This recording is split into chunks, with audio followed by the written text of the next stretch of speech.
Mapagpalang araw, kaibigan. Ito po ang inyong kaibigan kay Jesus, Brother Manny Bautista. Tayo po ay mag-aaral. Itong gamit kong Biblia, ang salita ng Diyos, Biblia. Ito po. Salita ng Diyos, Biblia. Ayun po ay napapanahon ng mga piyesta. Piyesta ng Nazareno, Santo Niño, San Pablo, Don Bosco. Dito po sa Tondo yan. Mauna muna, Nazareno. Tapos sunod-sunod na yan. Santo Niño, San Pablo, Don Bosco.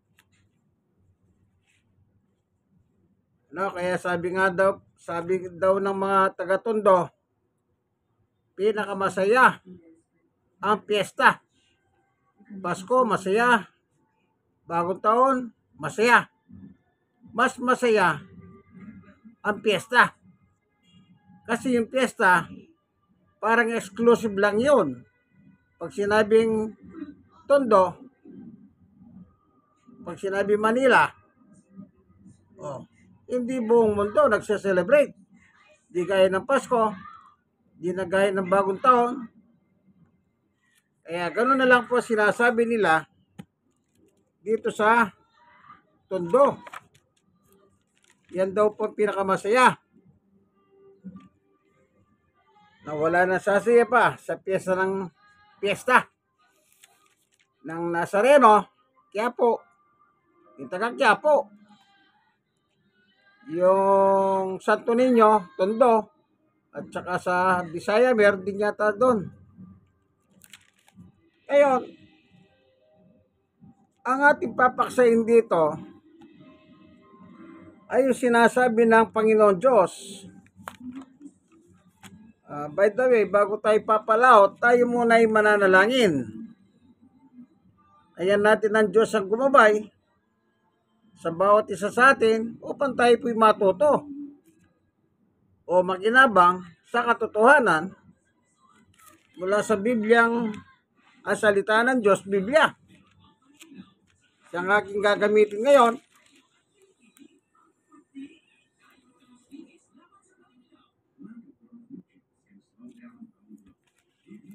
Panginoon Diyos, samahan po kami ng aming pagbubulay ng iyong ebanghelyo ay sa kasulatan ng salita ng Diyos.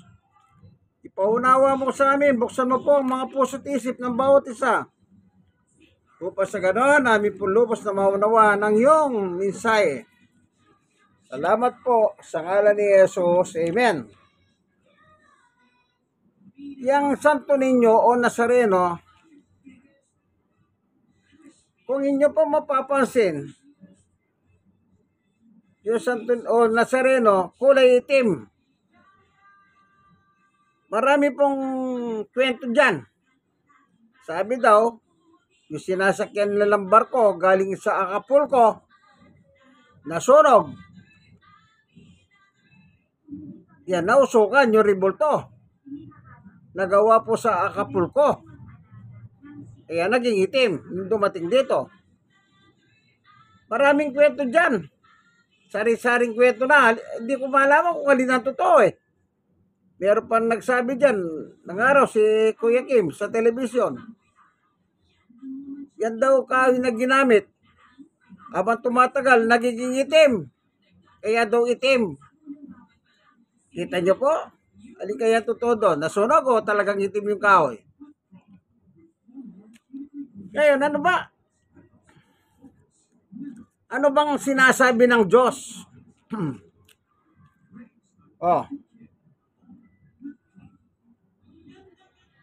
Sabi rito sa Exodus 20,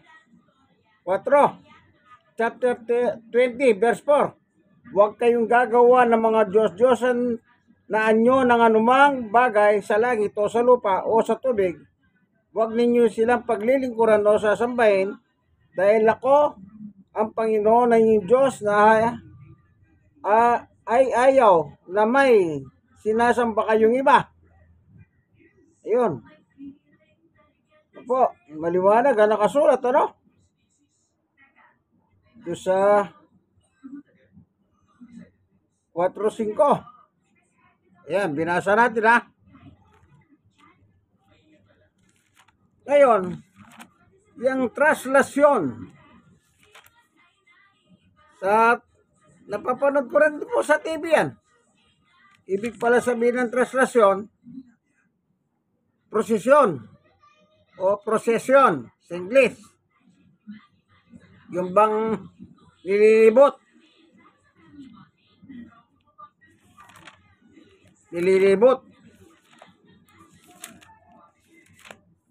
Ayun. Meron po nakalagay dito sa Biblia.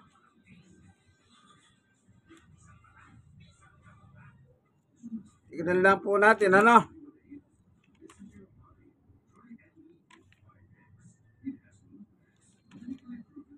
Tandaan nyo, yung ginagamit na replika doon sa Quiapo Church, yung galing sa Acapulco, gumawa sila ng isang replika gawa naman sa Pilipinas. Yung ulo, tinanggal, yung galing ng Acapulco, nilagay sa katawan nung gawa sa Pilipinas. Pinagpalit. Kasi ang sabi sa balita, sa kasaysayan, baka daw masira yung galing sa Acapulco. Kaya yung nasa Quiapo, yung katawan galing na Acapulco. Yung ulo, gawa sa Pilipinas. Yung pinaparada tuwing piyesta, yung ulo galing sa Acapulco, yung katawan gawa sa Pilipinas. Kaya dalawa sila. At inamin naman simbahan yan. Kaya sila gumawa ng isang replika. Yun nga ang layunin, baka raw masira yung galing ng Acapulco. No? Kahit ano pang katwiran mo dyan, ribulto pa rin yan, gawa sa kahoy. Anong sabi ng Diyos? Bawal po yan eh. Bawal. Babasahin tayo. Anong sabi rito? Dito sa Isaiah 44:19.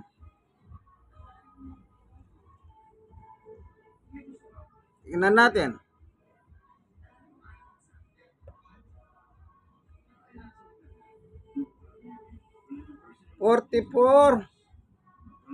Isaiah.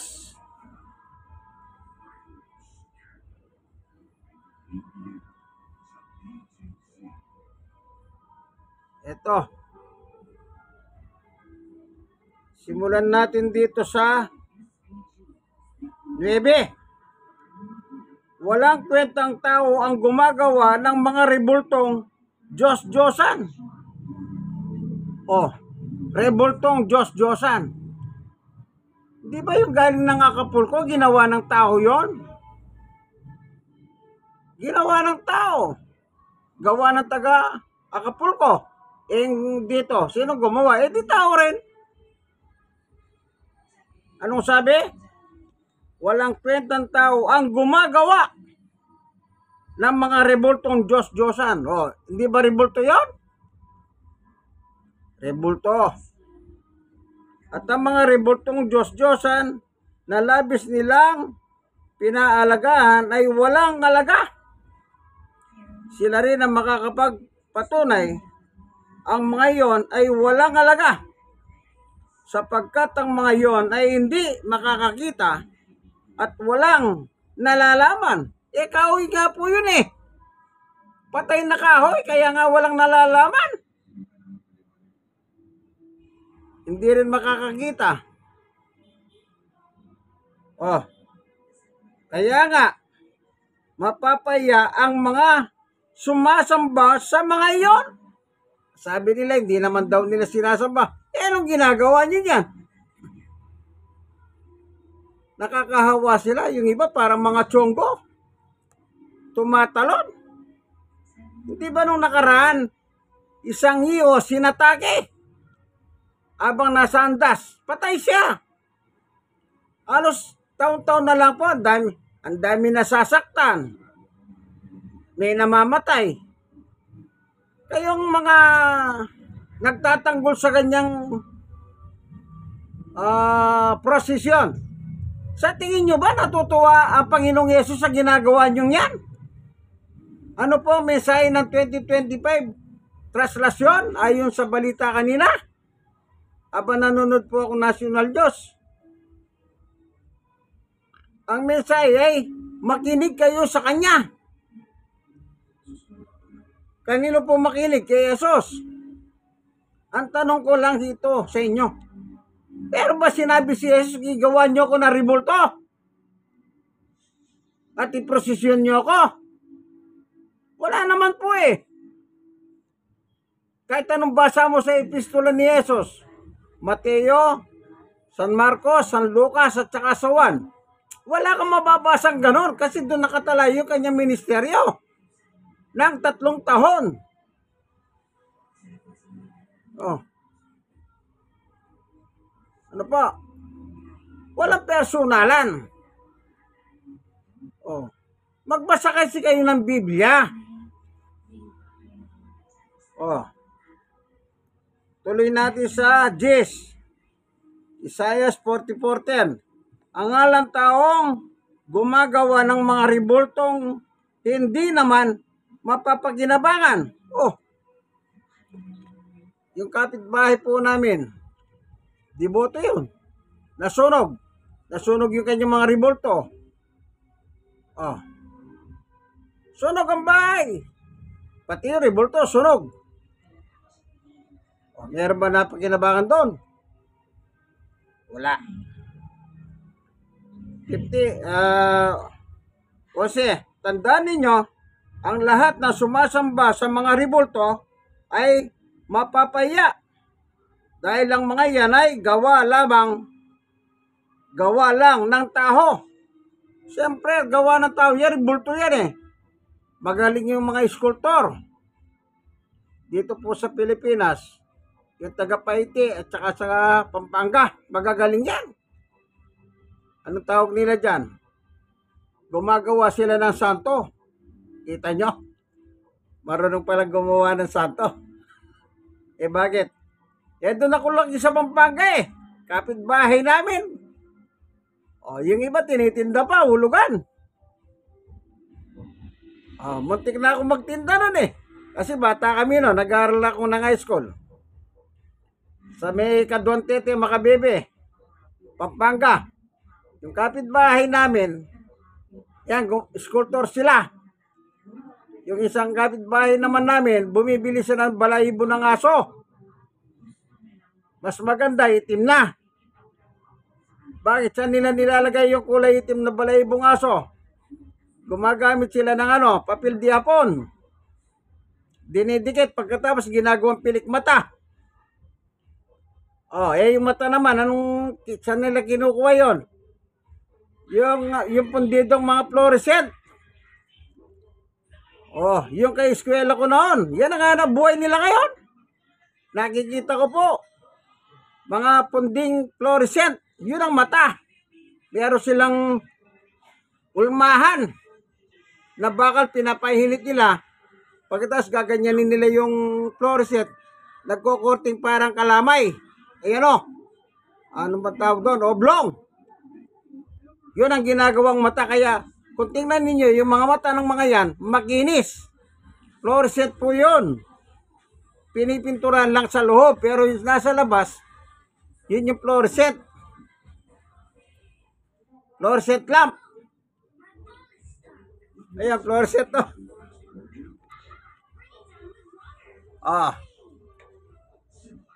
Ganyan. Eh bakit? taga Pampanga po ako eh. May keniyabe. Kawata na sa to. Mali yun. Pero ngayon iba na. Ang ginagamit nila ngayon, fiberglass galing ng China. Yung isang ka-eskwela namin doon. Pag pumasok ko sa kanilang gawaan, para kang rugby boy. Amoy rugby po yun eh. Kaya paglabas mo doon sa gawaan, para kang nag-rugby. Ewan ko kung di sila magkakasakit sa puso nun. Kaya sabi ko, delikado yun sa kalusugan nila. Kanya lang ang gawa nila, open air. Yan ang naman. Para yung amoy ba, hindi nakukulob. Ano pa nakalagay? Pagsama-samahin mo sila, lahat. At ipagtanggol nila ang kanilang sarili. Hindi ba pinagtatanggol nyo pa ang inyong pagiging deboto? Sama-sama silang matatakot at mapapaya. O sabi ng Diyos yan. 12. Ang mga panday ay kumukuha ng kapirasong bakal at sinasalang sa baga. Pagkatapos pupukpukin niya ito ng maso para magugis rebulto. Nangihina siya ng gutom at alos mawalan ng malay dahil sa huwaw. 13. Ang karpintero naman sumusukat ng kaputol na kahoy. Ginuguhitan niya ito ng anyo ng tao. Pagkatapos uukit siya ng magandang larawan ng tao sa pamamagitan ng kanyang mga gamit para ilagay sa isang templo. 14. At para may magamit siyang kahoy, pinuputol niya ang cedro, encina o cypress. Sa kanyang itinanim sa kagubatan, nagtanim din siya ng puno ng abeto at sa kadidilig ng ulan ay tumubo. 15. Ang ibang piraso ng kahoy ay ginagamit niyang panggatong. Yung kusot. Ang tawagin niya ay, di ba yung mga pinagkataman? Yung mga sinsil? Yan. Ginagawang panggatong. Ginagamit niyang panggatong para pampainit at panluto ng pagkain. Totoo naman yan. Yung kapitbahay ko nga po eh. Yun, pinanggagato. Yung ritaso ng kahoy. At ibang piraso ng kahoy ginagawa niyang rebulto na niluluuran at sinasamba. O hindi po ba yung rebulto ng Nazareno? Di ba niluluuran yan? Wala pa palang rebulto. Sa panahon pala ni Isaias, mayroon na palang gumagawa ng ganyan. Kaya siguro kinopya nila. Maganda siguro. Nakakaawa po yung mamamasan. Kumisan mga kabataan sila. Naawa ako sa kanila. Anong lakas ng bata? Ang tawag sa kanila, mamamasan. Alam niyo po ba yung ginagamit ngayon na sasakyan ng rebulto? May gulong. Yung iba na sasagasaan yung paa, naipit. Sipin mo, wala sa ang paa mo.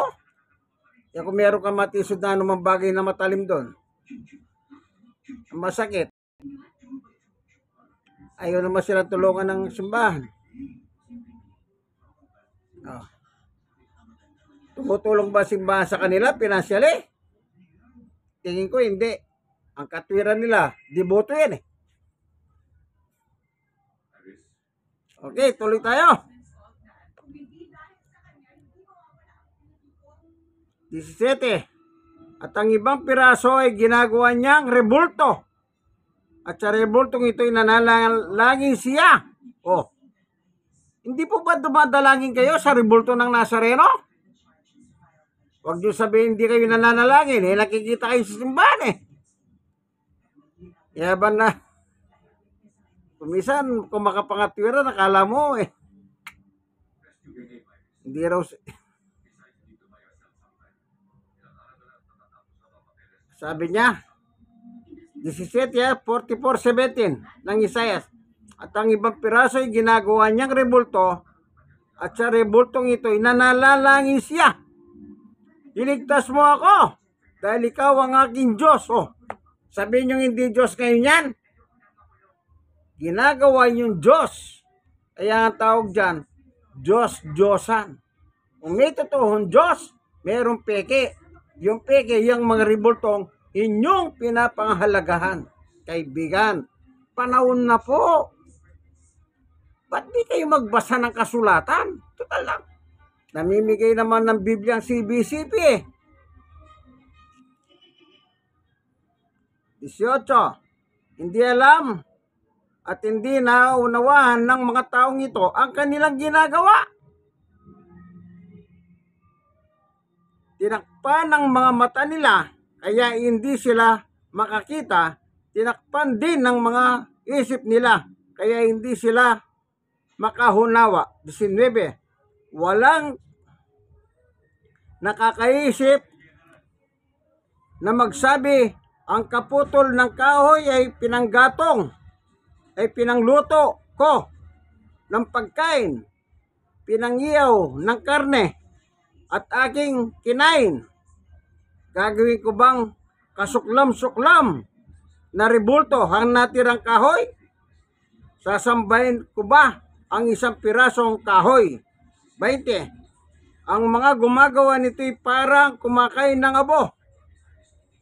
Ang angal nilang isip ang nagliligaw sa kanya at hindi nila may liligtas ang kanya sarili at hindi siya papayag na rebultong nasa kanya ay hindi Diyos. Kita mo? Sabi ni Isaias yan. Hindi po ako, binabasa ko lang ang sulat ni Propeta Isaias. Ay. Kaya nakakalungkot. Pagkatapos ng prosesyon, ayun, may namatay, meron na pilay, may lahat na. Nung nakarang taon na, may 1,000. Yan bang gusto ni Jesus? Ganyan ba magturo si Jesus? Wala naman sinabi si Jesus na gawa niyo ako rebulto. Total yan ang tema naman ng translasyon ngayon sa Quiapo. Sabi sa balita kanina, nanonood ako. Sa kanya kayo makinig. Kanino? Kay Jesus. Kaya sagutin nyo. Meron ba sinabi ang Panginoong Jesus na gumawa kayo ng rebulto niya? At iprosesyon nyo na? Nung araw, wala namang walang karo, buwat-buwat lang. Mamamasan, palit-palit. Tapos may hinatakpan lubid. Yung iba ginagawa, pinuputol yung lubid. Kanday-hipit. Kawawa sila. Kumisan, yung iba tumatalon. Pag hindi sila makawak, untog ang abutin nila.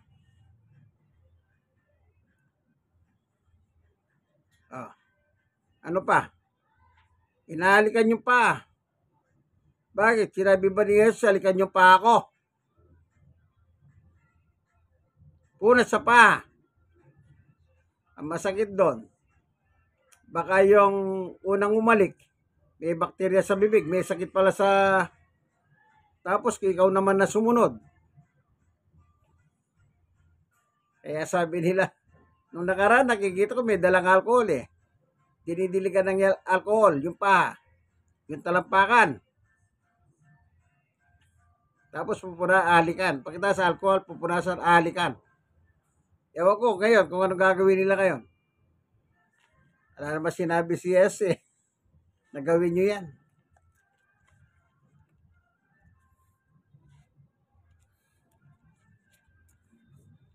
Meron kang babasahin na sulat ni Apostol Pablo.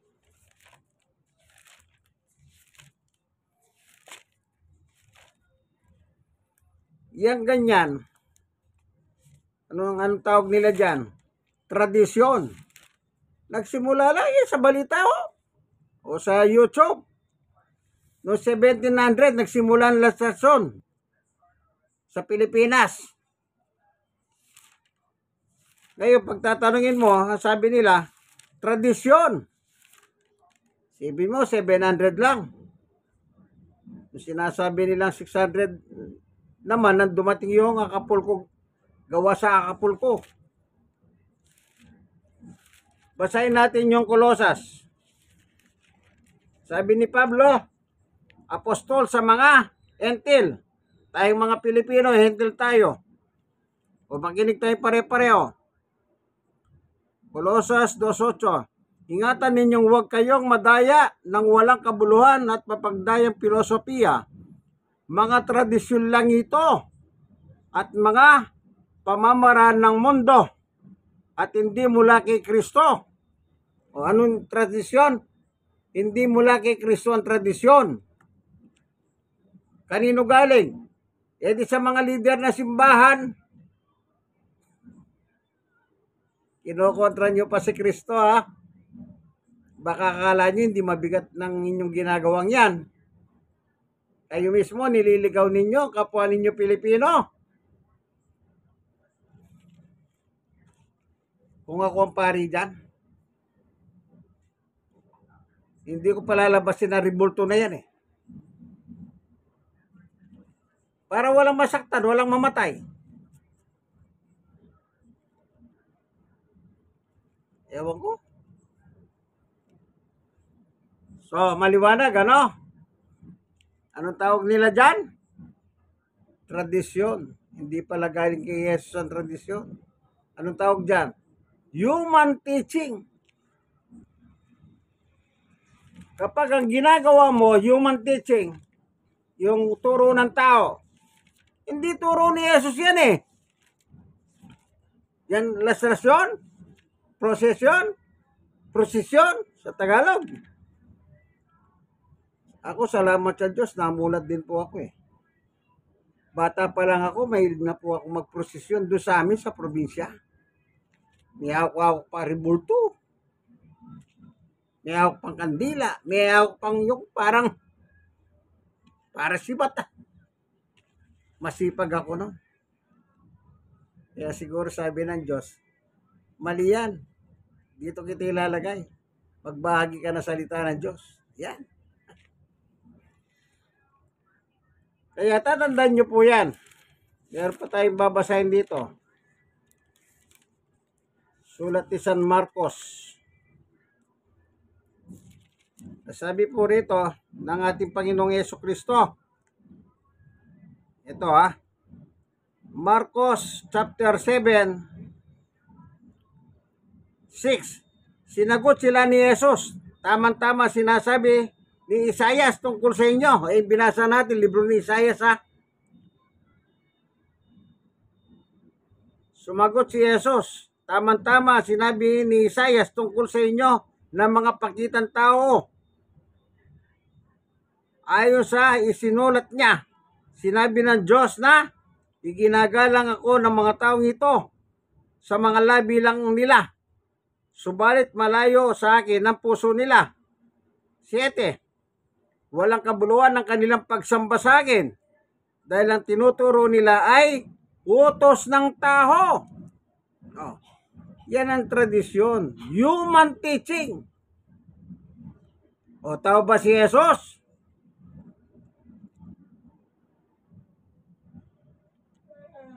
8. Sinusuway ninyo ang utos ng Diyos at ang sinusunod ninyo ay mga tradisyon ng tao.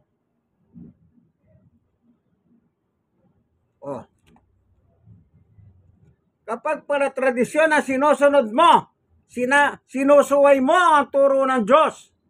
Ano sabi ng Diyos? Huwag kayong gagawa ng rebulto. Hindi ba rebulto yon? Kahit anong ikatwiran nyo dyan, rebulto pa rin dyan, ginawa ng kamay ng tao.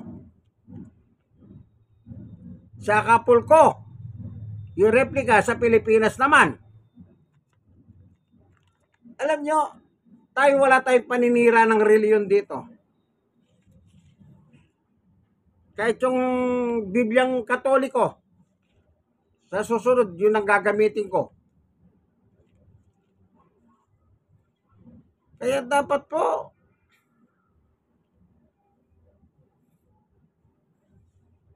wag nyo na pong gawing antikristo kayo. Antikristo yan.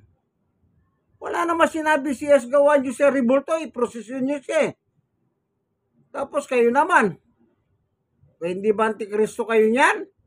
Unang-una, sabi ni Pablo, yung tradisyon, maski ang Panginoong Yesus, ito binabasa ko, Marcos chapter 7, 6, 7, 8. Kung may mga Biblia po kayo, basahin nyo. Kahit anong Biblia.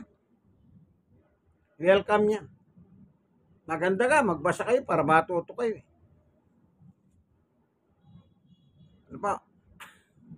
Sige po, ito ang inyong kaibigan kay Jesus, Brother Manny Bautista. Nagbabasa lang po ako ng Biblia. Hindi po ako nanenervo no whatever. No, magbabasa tayo. Hanggang dito na lamang, kaibigan. Pray tayo. Salamat po, Panginoon Diyos, sa katotohanan na ibinahagi mo sa amin. Na yung paggawa ng rebulto ay maigpit na ipinagbabawal mo po. Ipinagbabawal mo ayon sa iyong kasulatan. Salamat po. Baguhin mo po ang isip ng mga tao. Yung mga akala mo, kumisan makapangatwiran, nagagalit. Baguhin mo po kanilang mga kaisipan. Sa ngalan ni Jesus, amen. Kaibigan, like, share na share. Yung mga nasisiran, mag-share din po kayo sa iba. Malay ninyo. I-share nyo ito sa mga deboto. Malay nyo, mabuksan din ang isip nila. Panahon na po ang tamang paglilingkod sa tunay na Kristo. Hindi rebulto. Yung Kristong tagalangit. Amen. Yan dito na lamang po, kaibigan. God bless us all po. Bye-bye.